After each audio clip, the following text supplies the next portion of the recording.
क्या आप जानते हैं कि एक बार स्वयं भगवान श्री कृष्ण और उनके प्रिय पत्नी माता रुक्मणी को एक ऋषि का रथ खींचना पड़ा था। लेकिन उसी यात्रा में हुई एक छोटी सी घटना ने ऐसा रूप ले लिया कि माता रुक्मणी को अपने प्रियतम श्री कृष्ण से दूर रहना पड़ा।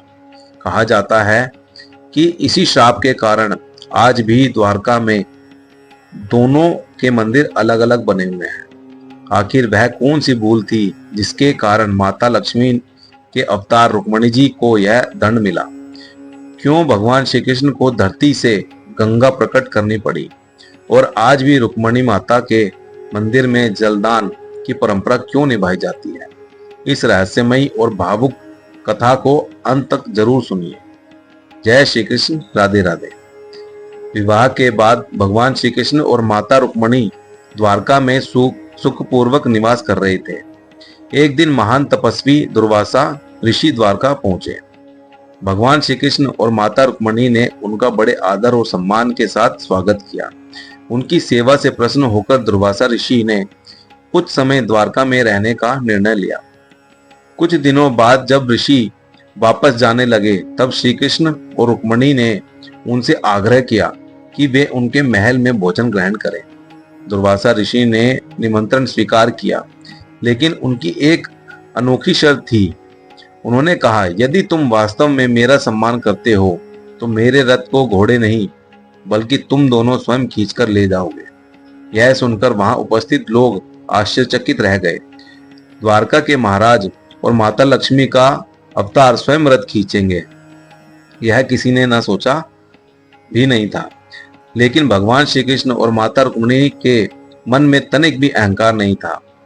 उन्होंने मुस्कुराते हुए ऋषि की शर्त स्वीकार कर ली। अगले ही क्षण दुर्वासा ऋषि रथ पर बैठ गए और भगवान श्री कृष्ण तथा माता रुक्मिणी रथ खींचते हुए आगे बढ़ने लगे। मार्ग लंबा था।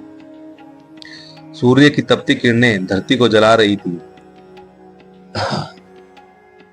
फिर भी दोनों बिना रुके ऋषि की सेवा में लगे रहे। समय बीतता गया। रथ खींचते खींचते माता रुक्मणी का शरीर थकने लगा। उनके होठ सूख गए और गला प्यास से व्याकुल हो उठा। लेकिन वे ऋषि की सेवा में बाधा नहीं डालना चाहती थी, इसलिए चुपचाप आगे बढ़ती रही। भगवान श्री कृष्ण अपनी प्रिय पत्नी की पीड़ा समझ रहे थे। अंततः जब रुक्मणी जी की प्यास असहनीय हो गई तब उन्होंने श्री कृष्ण से जल की प्रार्थना की। अपनी प्राणप्रिय रुक्मणी को कष्ट में देखकर भगवान श्री कृष्ण ने धरती की ओर देखा।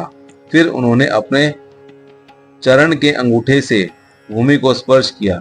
जैसे ही उनका दिव्य चरण धरती से लगा, उसी क्षण भूमि फट गई और वहां से निर्मल जल की धारा फूट पड़ी।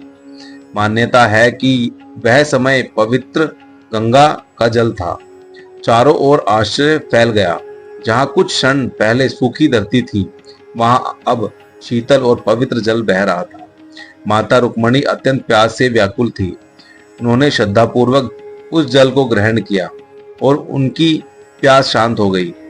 लेकिन जल्दबाजी में उनसे एक ऐसी भूल हो गई जिसकी उन्होंने कल्पना भी नहीं की थी।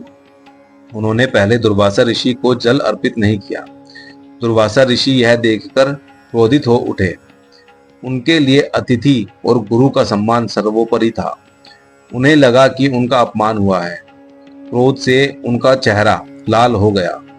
उन्होंने रथ रुकवाया और बोले, रुक्मणी, तुमने अपनी प्यास तो बुझा ली, लेकिन अपने गुरु और अतिथि का ध्यान नहीं रखा। यह मर्यादा का उल्लंघन है। माता रुक्मणी तुरंत समझ गई कि उनसे भूल हो गई है। उन्होंने हाथ जोड़कर क्षमा मांगी, लेकिन दुर्वासा ऋषि का क्रोध शांत नहीं हुआ।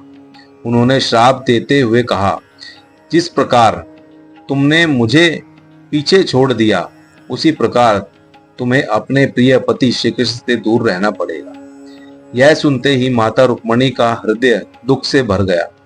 भगवान श्री कृष्ण सब कुछ जानते थे, फिर भी उन्होंने ऋषि के वचनों और तपोबल का सम्मान किया। कहा जाता है कि श्राप के प्रभाव से माता रुक्मणी को द्वारका नगर से दूर निवास करना पड़ा। वहीं उन्होंने भगवान का स्मरण करते हुए तपस्या की। समय बीत गया। लेकिन उनके हृदय में श्री कृष्ण के प्रति प्रेम कभी कम नहीं हुआ। आज भी गुजरात के पवित्र तीर्थ द्वारकाधीश मंदिर और रुक्मणी देवी मंदिर अलग अलग स्थानों में पर स्थित हैं। श्रद्धालु मानते हैं कि यह उसी श्राप की स्मृति है। इसी कारण द्वारका की यात्रा तब तक पूर्ण नहीं मानी जाती जब तक भक्त द्वारकाधीश के साथ रुक्मणी माता के भी दर्शन न कर लें। कहते हैं कि प्रेम केवल साथ रहने का नाम नहीं है, बल्कि त्याग, सेवा और मर्यादा का नाम भी है। माता रुक्मणी और भगवान श्री कृष्ण का प्रेम संसार के सबसे पवित्र प्रेमों में से एक माना जाता है, लेकिन फिर भी उन्हें एक श्राप के कारण वियोग सहना पड़ा। आज भी जब भक्त द्वारका में दोनों मंदिरों के दर्शन करते हैं, तब उन्हें यह कथा याद दिलाती है कि जीवन में कितना भी वैभव, शक्ति और सम्मान क्यों ना हो, विनम्रता और मर्यादा का पालन हमेशा आवश्यक है। जय श्री कृष्ण, जय राधे।